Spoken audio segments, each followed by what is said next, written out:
Well, hello everyone, ahlan sahlan, and welcome to this very exciting YPFP Alfuzek combo event. My name is Ben Lutz. I'm one of the co-founders of Alfuzek. I'm going to give a very brief overview of what Alfuzek is. I'll put some links in the chat for those that are interested in learning more about us, and then I'll throw it over to our phenomenal panel. I am just so excited to learn from them and can't wait to hear their wonderful perspectives. For Alfuzek, for those that speak any Arabic, is the combination of Alfusefusa and Mosaic. They both mean the same thing, and it's a multimedia platform for educational and cultural resources all about the Middle East, North Africa region, or you may call it SWANA, Southwest Asia, North Africa. We have all types of articles, content, podcasts, book recommendations, and more, really showcasing the mosaic of beauty, of history, of language, of culture, all related to the region. And so we do these types of events quite often. Our first with YPFP, and so quite excited to begin this partnership and collaboration with young professionals in foreign policy, of which I'm also a member. So very happy to sort of play both hats here. But we're going to jump right into this phenomenal panel. I don't want to waste any more time, and I want to learn from these phenomenal panelists. So our two panelists today are Scott Wiener and Andy Mond. Scott Wiener is the YPFP's Middle East Discussion Group chair and has had that role for many a year, engaging all of the YPFP members interested in that region. And Andy Mond is a YPFP member and an Alfuzek contributor. She also was one of the three delegates to the Y20 Youth Summit in Saudi Arabia last year. And our moderator will be Sabrina Pecorelli. She is a senior at Florida International University, also a YPFP member and an Alfuzek content writer. So an exciting duplicate of everyone here today. I'll throw it to you, Sabrina, to ask all these wonderful questions, but thank you all for being here today, and so excited to learn this phenomenal and engaging topic on political polarization and its relationship to the Middle East. Take it away. All right, perfect. I'm super excited to hear everyone's really great opinions. Let's get right to it. So the term political polarization in itself is very expansive. At Alfazaic, we've started an advocacy series in an effort to make language more accessible and critical to our audiences. I would like to begin by asking both of you if you could please briefly reflect on what the phrase political polarization means and in the context of your background, research, and your work.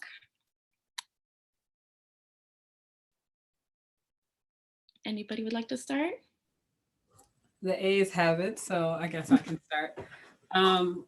So political polarization for me is just the reduction of people, topics, issues, etc., to the most extreme points, right? So when we think of folks who say, well, if you voted for 45, which is how I reference our previous president, then you're a bigot, you're a racist, you're all of these terrible things. But you could just be someone who's a one issue voter and all of the rest of it, for some odd reason, does not matter to you. And if you support Black Lives Matter, then you're trying to overthrow America and you want like the Black people to rise up and da da da da da. Or you just want to live safely, right? And so when I think of political polarization, I think of how we just toss people to these extremes. And my background is in cultural intelligence and peace and conflict resolution. And so when I think of how it does it, if that is something that is not only reductive, but it hinders the peace process, right? Because you can't get down to what the root causes are behind the thing if I can't even converse with you beyond what my assumptions of you are, especially if there's such harmful negative associations with the whatever issue, topic, person it is. Passing it on over to you, Scott. Great, yeah. Well, thanks so much for having me. It's great to be here tonight with Andy and Sabrina. Yeah, I mean, I think that Andy's done a really great job at kind of laying out the contours of polarization. My own background is a combination of academia and policy. So there's a wide academic literature on polarization. We can look at survey data and, you know, on a scale of 1 to 10, X number of people are on this side, X number of people are on the other side.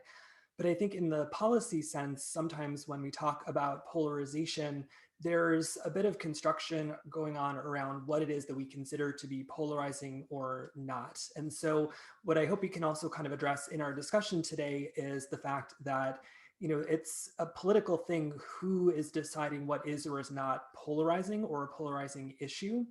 And we also have an assumption, I think, that polarization is almost always a bad thing. And certainly in the context of the United States in 2021, when political polarization has risen to the level of a literal armed attack on the United States Capitol, that's very understandable.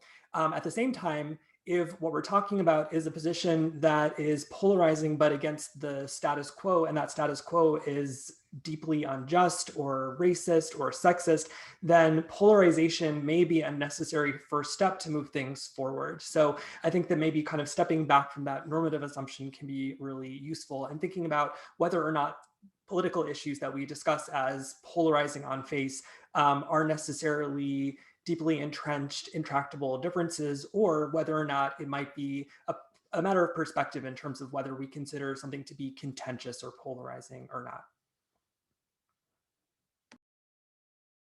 Some really, really good points. And to kind of continue that, now thinking about political polarization, specifically in the Gulf, can you each reflect on the evolving regional or domestic divides between Republican Party countries and Democratic Party countries?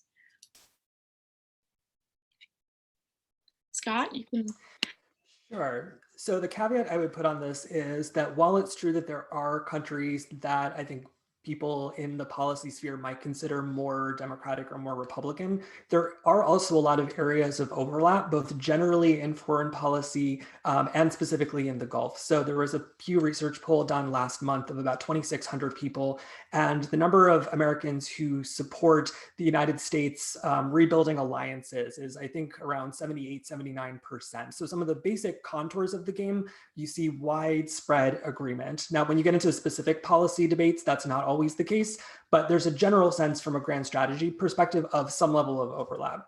So that being said, when we're looking at the Gulf, I think the biggest split that we would see is between Saudi Arabia and Iran. On Saudi Arabia, the previous Republican administration was obviously quite sympathetic, despite a number of ongoing human rights issues in the region that the United States has pointed out in previous years, culminating with, of course, the killing of US resident and journalist Jamal Khashoggi at the Saudi consulate in Istanbul, and then going from there, from a more kind of more, I think, obviously contentious issue has been Iran, where Republicans tend to be a bit more hardline, and Democrats have been a little bit more interested in diplomacy and in trying to see through the Iran nuclear agreement. Other countries in the Gulf are strategic in trying to build bipartisan support. So I would say with Qatar, the United Arab Emirates, Kuwait, Oman, you would generally find that. The one slight exception that I might put out there is Bahrain, because it was the Democratic Obama administration that was in power back in 2011 when there was a really brutal crackdown on some of the protests taking place at Pearl Roundabout in Manama.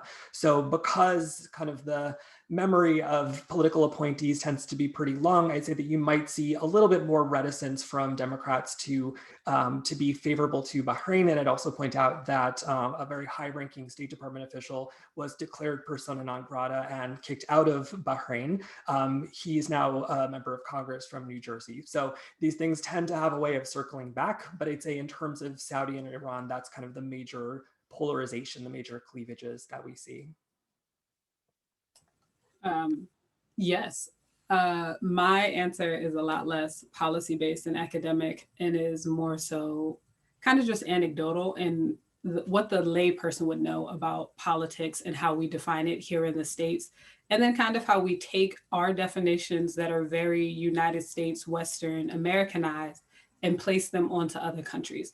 So to build off of what Scott said, yes, everyone would say, oh, Saudi Arabia, that's a Republican country because oil, money, that conservative values, things of that nature. But to Scott's point also, Iran has a lot of similar characteristics, but it's not identified as a Republican country, mostly because of I don't want to call it a rivalry, but for lack of a better word right now, the rivalry between Saudi and Iran. You don't want to, be seemingly supporting both of them at the same time from one side of the fence. And so Iran is now a democratic country, even though ideologically it aligns much more with what we assume would be Republican values.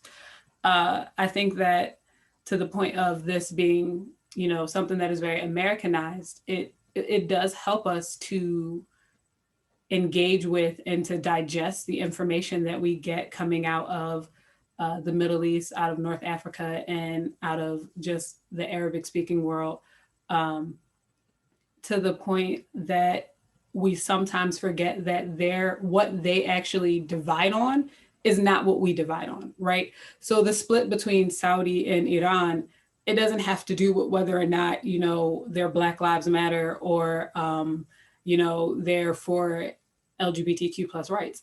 It started as two powers in the region just kind of saying, I want a little bit more power. But it's also very much a religious struggle where Iran is a different sect of Islam than Saudi is, and they're just kind of maneuvering for power within the region. And unfortunately, it's now an intractable spot where getting those two to the table is hard. And there are countries in the region that said, okay, I agree with Saudi because I align with this sect of Islam, which is Sunni, I believe, because, you know, when you're nervous, you can't remember anything. Which is Sunni. And so, yes, we are going to side with Saudi, even if Saudi is doing terrible, terrible things in Yemen. And then you have Iran, who is saying, we're going to side with the other guys because they're Shia. And, you know, even though they're not doing great things, we want Shia Islam to be what is in the region. And so I think to Scott's point, Qatar is a very interesting case because it is kind of like Saudi, Qatar, Iran. And so it's trying to balance relations with both countries. And then honestly, we can't neglect Turkey in this situation, which opens up a whole new can of worms because quite frankly, we didn't talk about Turkey for a very long time when it comes to it being a Middle Eastern power. Right? There's always that conversation of whether or not Turkey is European or whether or not Turkey is Middle Eastern. And I think Turkey got to the point where it was like, y'all can't decide and I'm over it. And so now I'm just going to flex my muscles and I'll do what I'm going to do and y'all will deal with it, which is providing just an entirely different conversation now because you have essentially three powers duking it out that, in my opinion, all seem to align ideologically. They just want to go about it differently. I think that's an important point too, because when you have so many powers that are interacting with each other in so many complex ways, thinking about sort of the way that sectarianism is politicized between Saudi Arabia and Iran and Turkey and other countries in the region, that when you have internal divisions within the United States, it tends to raise the stakes and it gives other countries an opportunity to try to influence what US policy will be along partisan lines. And so whether or not that's a good or bad thing, it definitely makes it a more complicated problem set. And in terms of trying to understand why the United States is doing what it's doing, it's a really important cleavage to be looking at kind of how you know, more conservative or more liberal institutions in the system are kind of negotiating out what the US policy is actually going to be in vis-a-vis some of these countries.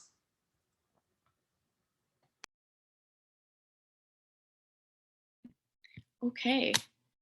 Wow. You guys did a really good job in kind of outlining the relationship between the geopolitics and the religion and the history of all of these rivalries, and then in the context of the United States. And now these trends that we've just talked about, in what ways are they illustrative of the broader global political polarization that we've spoken about, like especially incited by US foreign policy? And in what ways are these trends unique to the MENA SWANA political and socioeconomic history?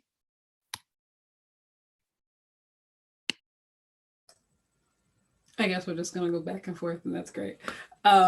So when I think of the global trends of like just nationalism being on the rise, I immediately think of the fact that there are so many different conflicts that were never resolved. But more importantly, there were so many different conflicts where hurt and injury was never mediated, it was never reconciled. And so we have a situation where we are in the glory days of peace, right? For the most part, for most of the world, it's been very quiet, not a lot of wars. And and that has lulled us into a sense of thinking that everything is all right, when in reality there's so many different hurts and other things and insecurity that is festering under the surface, right? And so immediately when we talked about when I saw this question, I thought of Germany, who, you know, post World War II, post Hitler, was like, we're going to accept our past, we're going to teach about it so we don't repeat it, who has had a rise in nationalism because of insecurity. And part of that has to do with the way that we talk about refugees. Part of that has to do with the way that we talk about access to resources. And part of that has to do with the fact that capitalism has just become this mammoth monster where everybody wants to end up on top and no one wants to share. And so we now have a situation where there are so many people who are anti-insert the ideal, insert the progressive ideal here. So anti-Black, anti-LGBTQ, anti-refugee. I'm like, how are you anti-refugee? People move all of the time. And due to that, the result is a rise in, okay, me first. But me means me, people who are from my country, me, people who are from my country who identify the way that I identify. And so now we have this situation where everybody is thinking this way. And whereas before it was in the minority, unfortunately, one of the things that 45 really did was that he pulled back that veil that we were all behind, and he just threw all of our rose-colored glasses away. Like, to the point where I wasn't hearing much about President Erdogan in Turkey before Trump, right? I did not know how conservative right he leaned before Trump was like just saying all of the things he wanted to say all of the time. Like, we didn't hear about Bolsonaro before Trump. And so one of the things that 45 did was that he allowed this kind of conversation to be put into the media. And when it's put into the media and it's fed through social media, through news, through other outlets, everybody has access to it. And so I feel more emboldened to say, no, it is just me and my countrymen. And like these refugees, they're taking up space. These people who are pushing for LGBTQ rights, they're a hindrance to me practicing my religion, or they make me feel something that's not positive. And we do not have the skill set globally to handle that in a healthy way. Because the truth of the matter is that there's enough resources here for everybody. There is enough space for everyone if we handle it in a healthy way. Now, that's not to say that some people aren't inundated and over their heads and are not being offered resources and help, looking at the way that Turkey has accepted most Syrian refugees of the countries in the area, but is not getting a lot of support. And while Turkey is making a couple of missteps, that's still a big deal. And while it may not always be a positive thing for the folks who end up in Turkey, we should still be trying to figure out how do we help Turkey deal with the infrastructure problem that comes with an inundation of thousands of millions of people. But we don't. Yeah, I think sort of building off of that. So I think globalization and the role of capitalism and the role of interconnectedness has created situations where people have sort of retreated into their identities, and the losers of globalization haven't really been recognized or compensated sufficiently. And so I think there's a lot of attempt to really try and assert power. And so that's given rise to a lot of populist movements, which is one issue that's exacerbating the problem. Some of the issues that Andy laid out, like refugees, these are what we call problems without passports, right? They cross over borders, and so they create new demographics, they create new cultures, they create new interactions. And so that can be anxiety provoking for people who are seeing this really rapid change happen, especially if they're sort of averse to change or have very specific ideas about what should or shouldn't change. The other component that I would add to this is that, I completely agree. It's true that over the past 4 years, we've really seen some of the veneer of appropriateness or of respectability be pulled off a lot of the more ugly aspects of US foreign policy. And on top of that, I'd say that we've also seen a really important rise in the recognition that scholars and policy activists in the Middle East itself are getting through organizations like Al-Fusaic and many others. But whereas the academy in places like Qatar or the UAE or Kuwait or Oman weren't really taken as seriously 10 or 15 years ago, now these scholars are really starting to be taken seriously and have really pushed their way onto a global stage and are having that kind of world-class conversation and really being accepted for who they are, not because they've been given that space, but because they've asserted that space through sheer expertise, through their ability to really give a level of analysis that's based on living in the region, having grown up in the region, speaking the language of the region, and just being able to run circles around, people who like me have not spent their entire lives living there, kind of steeped in the culture. And so I think it's important that we also recognize that it's because of the really hard work that a lot of these trailblazing people are doing that we're able to have a much more critical conversation than we would have been able to have only, I think, a few years ago.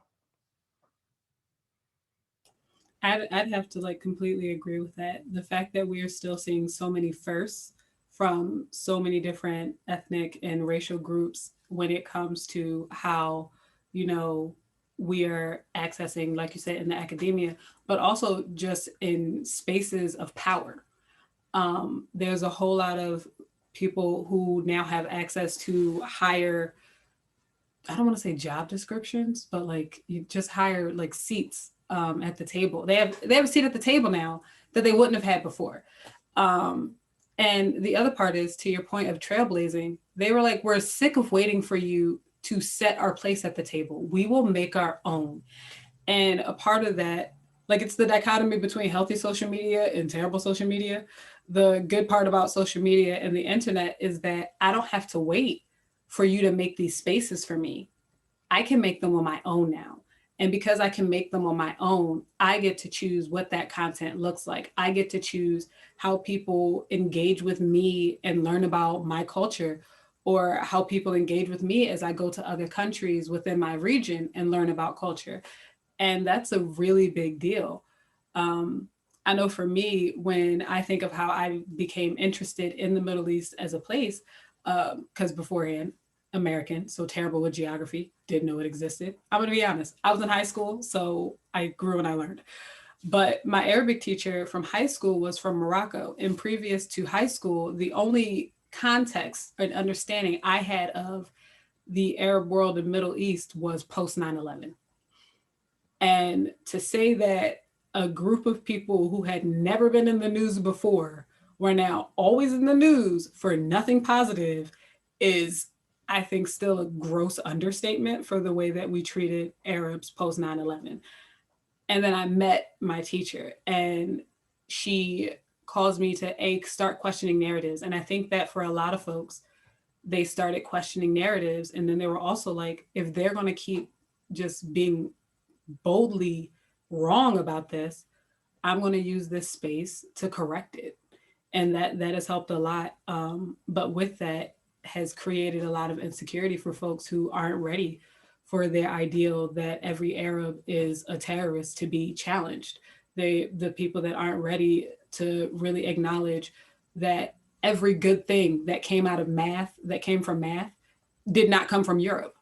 And so there's a whole lot of things that when information is being widely disseminated that is challenged, that folks aren't ready to deal with. And that's unfortunate for them because it's not going anywhere. And the fact that we call those positions polarizing doesn't necessarily mean that it's a bad thing, right? It's not going to be bipartisan anymore, but that's because there's so many of these new voices that are starting to have an actual seat at the table. Yeah. So you made a really good point about social media and the healthy versus toxic, and then media in general, especially after 9/11. So I kind of wanted to bring up and see your opinions on how social media and media itself, even after 9/11, how that has kind of impacted and maybe even changed the political polarization of the world and even the Middle East, because it does affect us so much in the way we see the region. So if you want to share any thoughts on that. I'm going to pass to Scott first because I think I took the last one.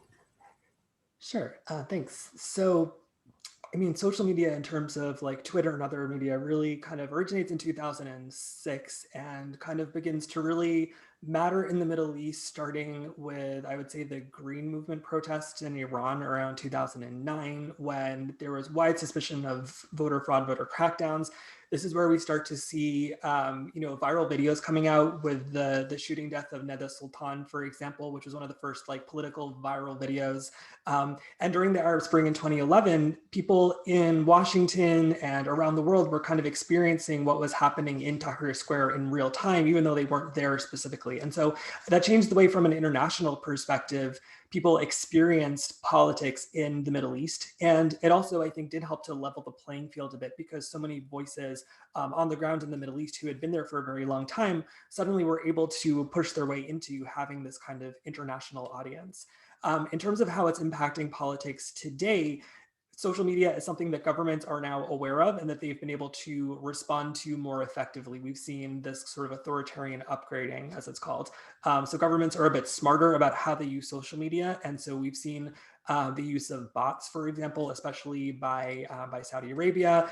We have internet shutdowns and restrictions in Iran, but the governments in all these countries are using and manipulating social media in order to meet their political ends. And so scholars like Andrew Lieber at Harvard have recently published about this. But because governments, we used to sort of think of social media as a tool of the people, but it isn't necessarily just being used by people. Governments have also kind of figured out how to use and manipulate it too. Yeah, and to the point about what governments are doing with the social media, my God, they restrict the internet. And so if you're in a country where you don't have access to social media the way that we all do, so you don't have Twitter, you don't have Instagram, you don't have Facebook, or the social media that you have is specific to your country or to your region, then how do you still get information out and how do you receive information in? Is one of the questions that is asked. And I think that the other part is how the government, especially post COVID, has started using the social media, as a way to track people and to monitor what you're doing. And so, like Scott said, what used to be for the people and essentially a safe space where I could rant and rave about the idiocy of my government. I'm mostly speaking about America, but take it for your country if you wish, is now not safe because, depending on what country I'm in, that's grounds for being arrested. That's grounds for, someone saying you're going to lose your job now for being released from your job. And the other part is, I think that there's a level of, I'm like thinking of the photo of the young boy from Syria who was just sitting on the beach, right? And so that image went viral. And one of the negative side effects of social media for me is the fact that people's attention spans have so shortened that unless you have a tragic image, people are less likely to click. They're less likely to be invested if they're not already in this field or adjacent to the field. And so it's a blessing and a curse, just like everything else is. But I think for the most part, folks use it in a way that highlights what's happening. And people who are not in the region are able to, WhatsApp or Signal or some other method of communication, and then they put the information out there because that's a bit safer and it has a bit more further reach. And so social media is great to get information out. It's a great tool, right? It's a great tool. But to Scott's point, the government has not only learned how to use it for the tool that it is, but it's also learned how to repress folks from it. Some really good points on social media. And now moving more towards the US administration and Joe Biden. Now, President Biden has an interesting history in the US Middle East opinions, including but not limited to Iranian nuclear sanctions and his support for them, candid support for Israel, wary accusations towards Egyptian President Mubarak and Syrian President Assad during the Arab Spring, and a commitment towards Afghanistan troop withdrawal. Now, in both of your opinions, do you see a potential under this new recent leadership for new or lessened political polarization in the US, in the Gulf, and even in the world? And if so, then where might US diplomacy efforts start? Like, where should we begin? I wrote notes and it says new admin, who dis? Um, because it's kind of how I felt. Like the first thing that popped into mind was what the Biden administration said in reference to the ICC trying to sanction Israel. Uh, and they were like, oh, Israel's not a party to this. The boiled down method is, you can't do this. This isn't a party. And I was like, I'm so sorry, what? So you just said that the one place where, we might see a little bit of justice that's not in social media, that's not in civil society, that is actually a system that was built to do this, that Israel doesn't count for it. And quite frankly, that it disgusted me because no one should be above the law. But I think that that for me, the real turn in the region in terms of what's happening and how people are engaging is actually what happened when Qatar normalized relations with Israel, which doesn't have anything to do with the US, right? And so I think that a large part of this conversation, while I'm happy to be having it, we have a house phone, you might hear it in the background, is that there are things that are happening in the region that is doing more to move and sway relations than just what the US government is doing. I don't necessarily believe that the new administration is going to depolarize the region or do polarization in a positive way, to Scott's point about polarization not always being negative.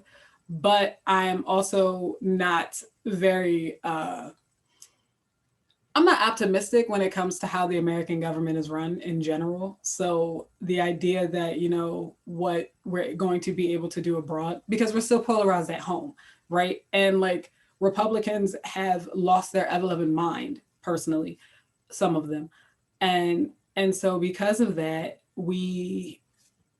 just because like our president has said one thing, we still have a Senate, we still have Congress, we still have the House of Representatives, we still have all of these different avenues and roads that we have to traverse to get anything done. And I don't see Biden just saying, I'm going to do what 45 did, and I'm going to write all these executive orders, and you guys are just going to deal with it and be okay. I don't see that being how he operates. But yeah, I don't know. But if we did want to do something, I think we could start with, like, I think COVID has presented so many different challenges, but it has also presented opportunities. And we had an opportunity before vaccines came out to really make it a public good. And we didn't. And now I understand that the economics of that means that everything can't be free, but it's fine. But we can say now, you know what? The US has money that is earmarked for foreign aid. We're going to buy several million of the vaccines, and we're going to go into Yemen, we're going to go into Palestine, and we're going to go into Syria and other places that are not necessarily getting the same access to the vaccine as other nations. And we're going to administer this. We're going to send our forces in to help, right? And I think that would be a good way to start diplomatic relations in a way that is helpful and is so much more than words. Yeah, I mean, certainly even beyond the moral obligation to do that, the United States is competing in the region for influence with Russia and China and so many other rising powers. And to be able to use our soft power of having innovation and having the capacity to produce so many vaccines and to be able to distribute them would certainly be great. And so it's important that the administration has given a lot of money to COVAX for the creation of this network, but we also have physical vaccines. And so to be able to distribute those, I think, is a huge opportunity for the United States, both in the Middle East and kind of broadly. I think sort of very closely aligned with a lot of the points Andy has made, I'd say three things. The first is that the major tension in the United States on Middle East policy over the next 4 to 8 years, I think will be less between Democrats and Republicans and more between Congress and the White House. You have seen bipartisan support for example, really pushing on prisoners of conscience in Saudi Arabia. You've seen both Democrats and Republicans signing onto letters and putting legislation out there, and some reticence from the administration for some of the institutional reasons that it has. On Iran, the administration obviously is very interested in starting to sit down and renegotiate US re-entry to the Iran nuclear deal or some kind of different deal. And a couple weeks ago, there was the Graham-Menendez draft letter. So both Democrats and Republicans trying to outline the contours of what that conversation would be. So this is, I think, more of a tension between the legislative and executive branch than between political parties. Secondly, I think the administration's preference is to not be too involved in the Middle East because public opinion in the US is not particularly favoring a strong kind of overseas presence. That being said, the US inevitably gets drawn back into the Middle East whenever it tries to leave. So I think it's important to kind of be aware of public opinion, but also be mindful of the fact that the Middle East is an important region. It's at the nexus of 3 continents. There are many, many US interests there, both in terms of trade, in terms of diplomacy and culture, of course, in terms of security. And so, we can withdraw a little bit, but to assume that we can just kind of pack up and go home isn't really what we have seen in the historical record from a century of US engagement. Finally, as kind of a general caveat, I'd say that the US tends to overestimate how much influence it has generally, but particularly in the Middle East. And so the idea that the US can go in and fix X situation or Y situation has been the mentality that's informed a lot of bad policymaking historically. So it's important for us to recognize that, especially at a time when powers in the Gulf like Saudi Arabia and the Emirates are really starting to gain not just regional, but really international prominence, that the United States has a role to play. It certainly can influence, but the US doesn't have control over the outcomes that are ultimately decided by other countries and people within those countries. Yeah, I think to your point about the US thinking that it has more influence and has control over what countries do, my favorite part about it is how ignorant we are when we go in sometimes. Like, we'll have no cultural understanding of like the country that we're in, or we have conflated it with multiple cultures and just said you fit into this mold, even though it doesn't. But we're still the authority on it, so you have to do what we say. And it's just such, uh, it's mind blowing. It's I really. think this is the importance of the US incorporating some of the pieces of foreign policy that haven't been as front and center, like human rights and like an acceptance of different points of view on issues of religious feminism, for example, which historically have kind of taken second place to security concerns. But I think increasingly we've realized that you can't dissociate kind of human rights, the way people are, the way people live their lives on the one hand, from guns and rockets and a security posture on the other hand. And that these are things that don't compete with each other as policy priorities, but really kind of work together. And so I do hope that over the next 4 to 8 years, what we'll see is the administration really trying to take that on and kind of taking Congress's advice to push harder on some of these key human rights issues.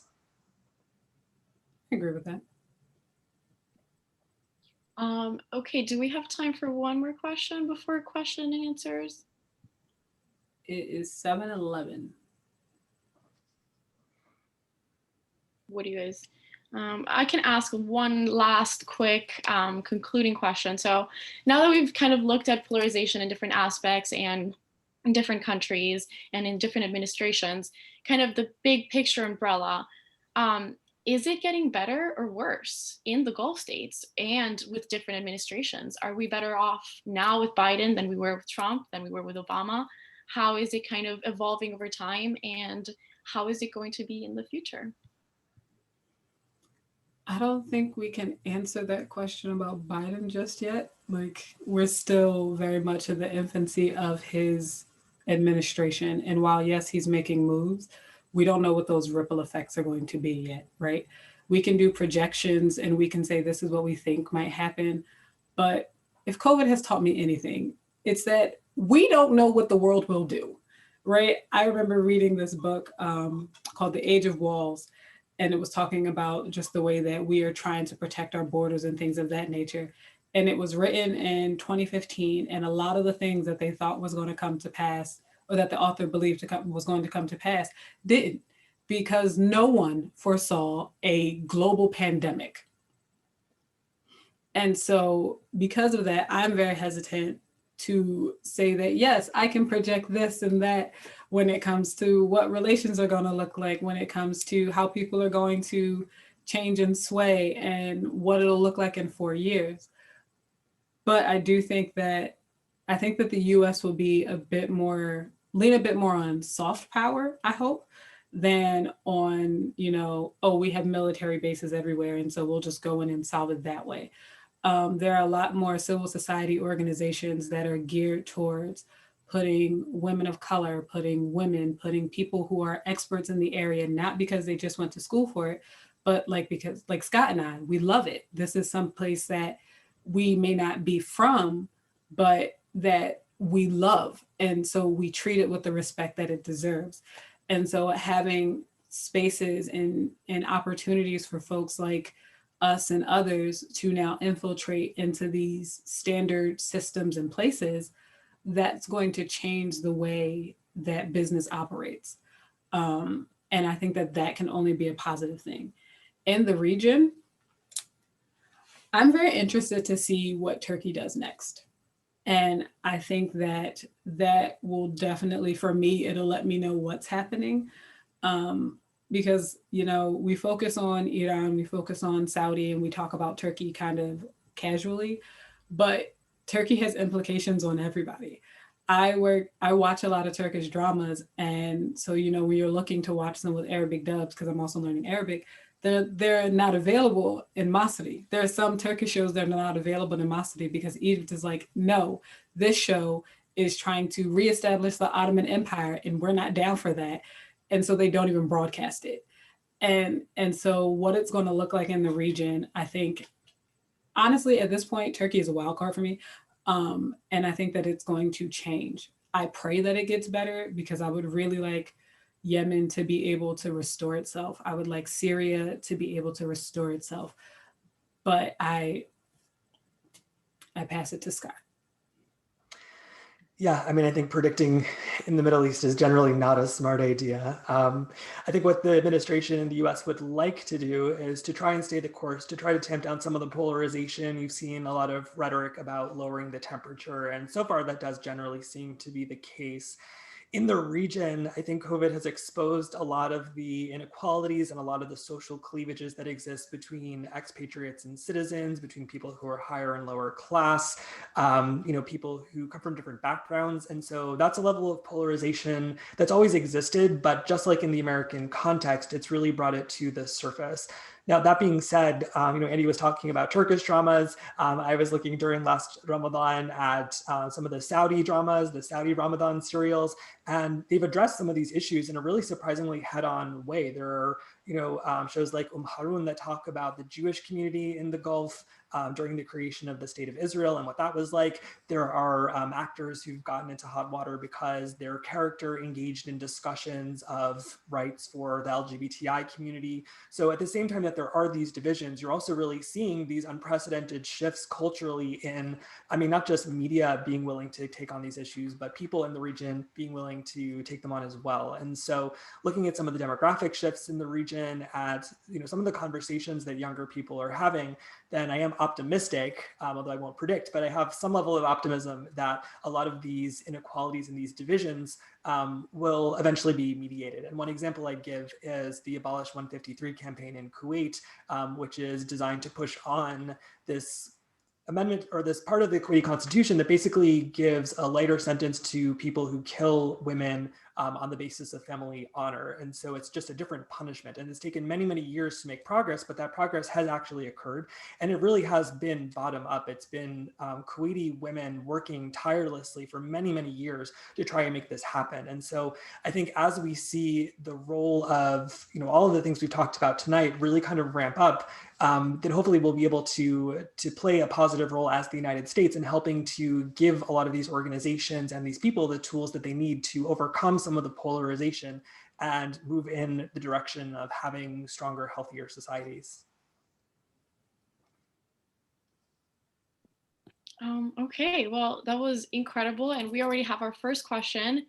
We actually have two questions right now. So Connor asks, What are the likely implications of recent events for oil-rich Gulf monarchies trying to exert influence on domestic US politics? Will they have reason to mount disinformation or deepfake campaigns, or just naturally build on think tanks and lobbies? My first question is actually, which recent events are you referring to? There's been so much that has happened in the couple of months that 2020 has been in. Um, and while technically all of the domestic events and some of the international events don't really like have in that I can see because I'm not in policy, I'm not like on the Hill, and so I can't see all of the linkages in the way that Scott may have, or in the way that you, Connor, the person who asked the question, might. Um, so that would be my first question. And if you could type what recent events you're referring to in the chat while Scott answers, that would be great. It sounds almost like there's two questions in terms of the effect of oil. So I think there's a lot of strategizing within OPEC to try and determine how to keep the supply managed in such a way that the price of oil is high. Because of the economic effects of COVID on the Gulf states, there's a lot of pressure economically on these governments. And so you're seeing a lot of things like a reconciliation between Qatar and Saudi Arabia. And this was sort of read in the American context as, oh, Biden is coming in, there's going to be a change in administration. And there are scholars like Kristen Diwan who've posited that actually this is more about trying to get everyone's house in order so that they can focus on kind of joint economic concerns. And so I think the recovery from COVID economically will be a major factor that drives kind of how oil and the price of oil plays out over the next few years.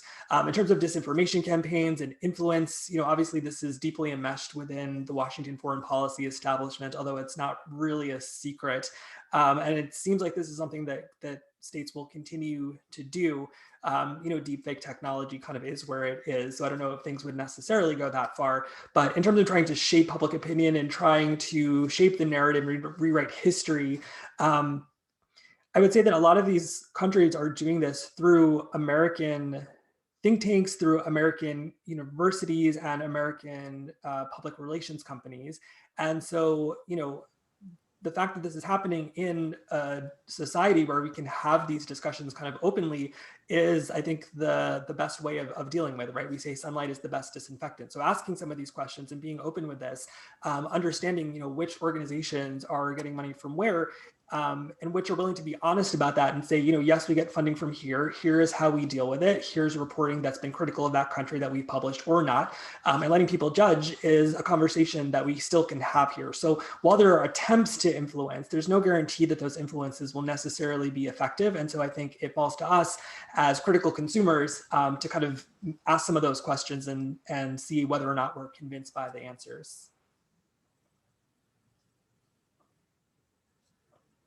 I'm just gonna let Scott's answer be what it is because we only have 2 minutes left. Okay, so is there a particular question in the chat you guys would like to answer first? There's a lot of them and there just is not a lot of time.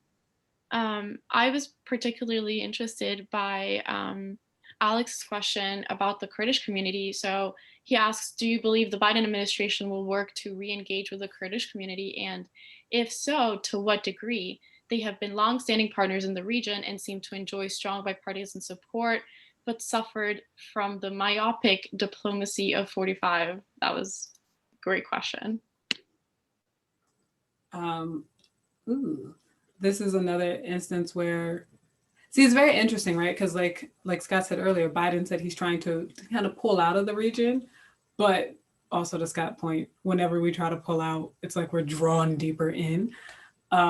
I would like to see relations reestablished with the Kurdish community. I think that there is an opportunity right now, personally, with the way that Turkey is moving and it's kind of separating itself from what like positive, quote unquote, Western ideals are.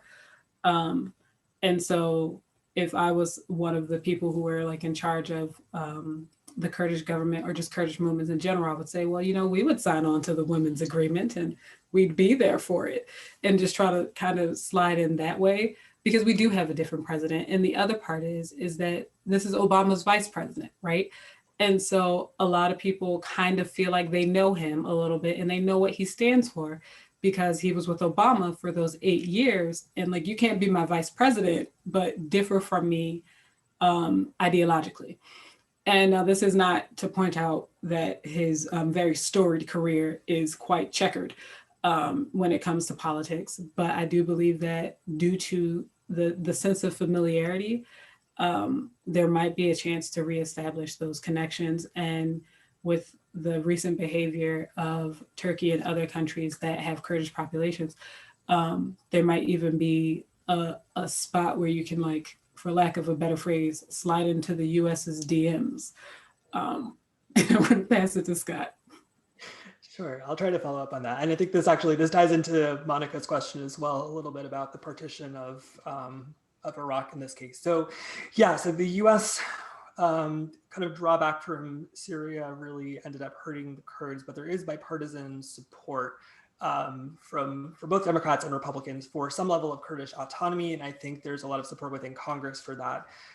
So, in terms of getting Iraq to resolve Article 140 and the distribution of oil revenues, to have some sort of Kurdish regional autonomy in an area that was decimated by the fight against ISIS and is now kind of at threat again as ISIS sort of starts to regroup and project force kind of in its newer iteration. There's a security reason as well as more sort of cultural reason and sort of general political sympathy. So I do think that we'll see a re-engagement with the Kurds. But I would also say that, the extent to which it was maybe undermined by the Trump administration as an administration is a little bit different from the kind of Democrat-Republican position on the Kurds, which I think has been fairly centrist and kind of fairly on the same page. I see a question I like. And Scott, this one's for you mostly. If the US disengages much more from Saudi, what is the likelihood that Saudi will realign itself with Russia or China?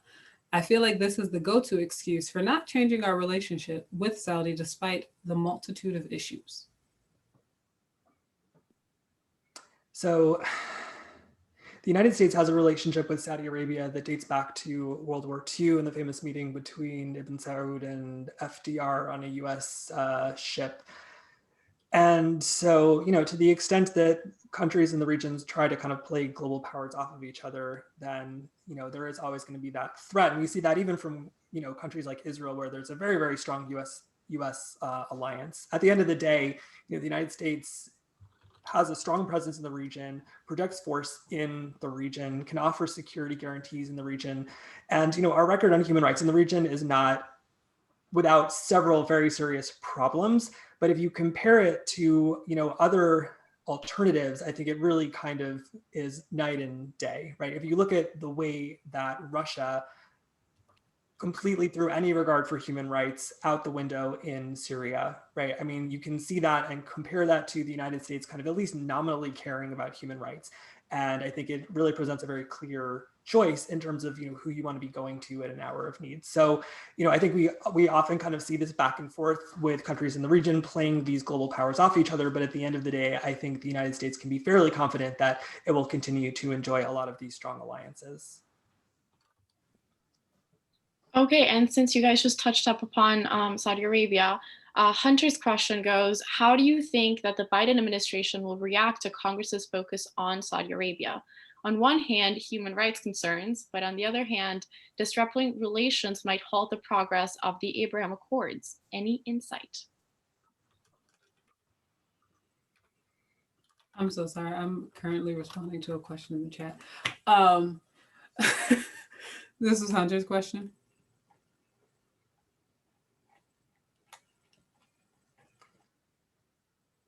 So I guess I'll maybe start us off to say that I think the administration is under significant bipartisan pressure on Saudi Arabia.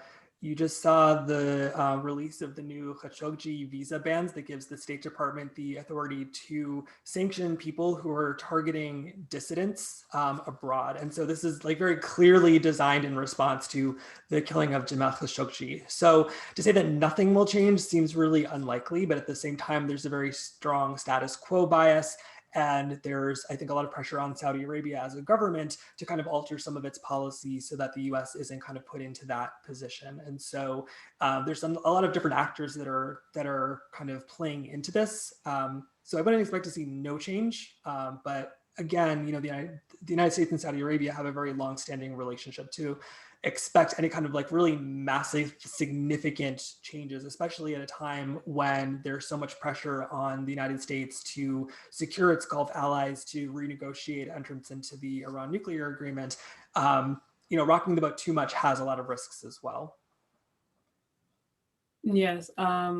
For me, I'm thinking about how civil society is also applying pressure on the government right now to change the way that Saudi is behaving, specifically in Yemen.